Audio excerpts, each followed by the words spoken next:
Dealing with other people or the other woman. That can really be difficult. It can really be hard. So a lot of the times people ask me how Sans and I met.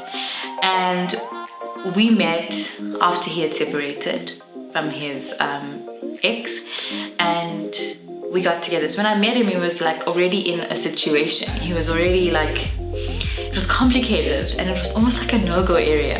But I loved him and I really loved being with him, and I loved who he was. I loved who I was when I was with him.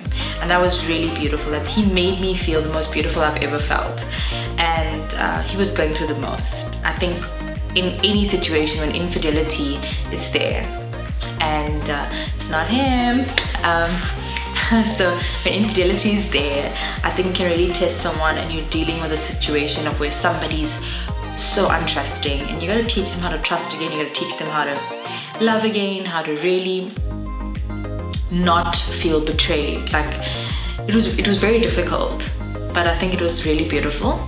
And then you then deal with a situation of where there's 3 adults in a situation, and there's that time there were 2 kids, and it was so hurtful. It was so hurtful to see the children go through what they were going through, and it was so hurtful to see what adults actually put each other through.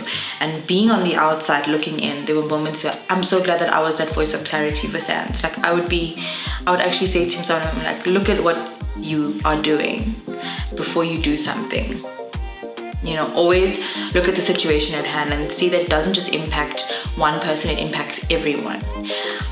Eventually, a divorce happened. It took a long time, and we went through the most as a couple, because I think it could really just test you, because we literally went through it all. Like, now I sit next to him and he's my best friend inside and out, and there's nothing that we can't conquer, because we've gone through so much together, where we literally were torn apart to the point of where I didn't even know whether we were actually going to make it. But you look back at it and you think it was so worth it. And dealing with the other person in it, dealing with anyone.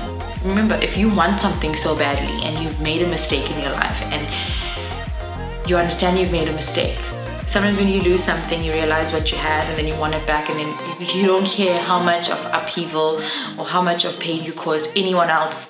You're prepared to do it.